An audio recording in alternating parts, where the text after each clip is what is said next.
ब्रह्म राक्षस की परछाई।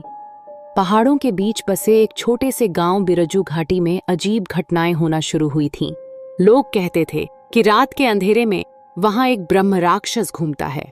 यह वही आत्मा थी जो कभी एक महापंडित था, परंतु अहंकार और गलत कर्मों के कारण उसकी आत्मा को शांति नहीं मिली और वह ब्रह्म राक्षस बन गया।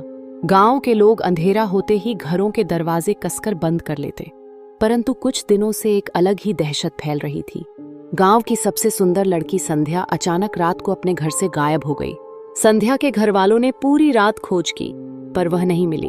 अगले दिन सुबह गांव के मंदिर के पास उसकी लाल चूड़ियां टूटी हुई पड़ी थीं और वहां मिट्टी पर बड़े बड़े पंजों के निशान थे। हर कोई समझ गया कि यह किसी इंसान का काम नहीं, बल्कि उसी ब्रह्म राक्षस का है। गांव का पुजारी आचार्य हरिनारायण बोला, यह ब्रह्म राक्षस साधारण आत्मा नहीं, यह वेदों का ज्ञाता था। इसका वध आसान नहीं, जो भी इसके पास जाएगा उसका अंत निश्चित है। 3 दिन बाद संध्या खुद घर लौट आई, पर उसकी आंखें लाल थीं, चेहरा पीला और शरीर पर खरोंचों के निशान। वह कुछ नहीं बोल रही थी, बस चुपचाप कमरे में बैठी रहती।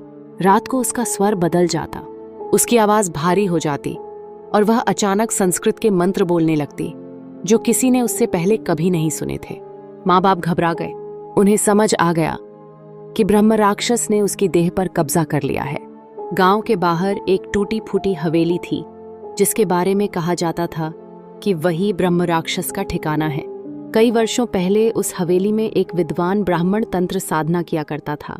शक्ति पाने की लालच में उसने निर्दोषों की बलि दी। जब उसकी मृत्यु हुई तो उसका शरीर जल तो गया, पर आत्मा वहीं बंध गई और ब्रह्म राक्षस बनकर लोगों का रक्त पीने लगी।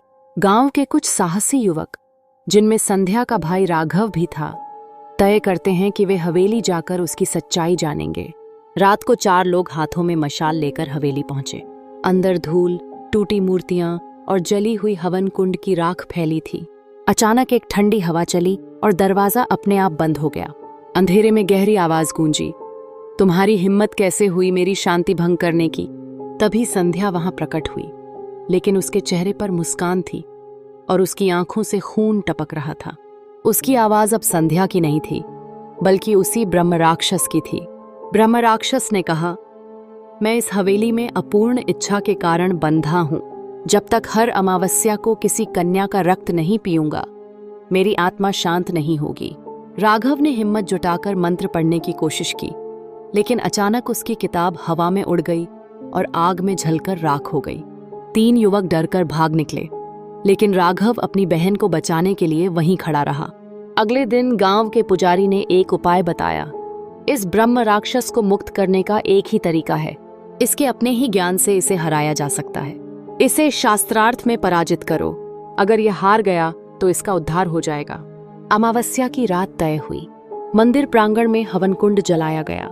चारों तरफ मंत्र गूंज रहे थे। संध्या के शरीर में बैठे ब्रह्म राक्षस को वहां बुलाया गया। शास्त्रार्थ शुरू हुआ। पुजारी ने धर्म, नीति और वेदांत पर प्रश्न पूछे। ब्रह्म राक्षस गर्व से उत्तर देता गया, लेकिन जब उससे पूछा गया सबसे बड़ा धर्म क्या है, तो वह चुप रह गया। उसकी आंखें जल उठीं। अचानक उसने संध्या के शरीर से बाहर निकलने की कोशिश की। पूरा मंदिर हिलने लगा।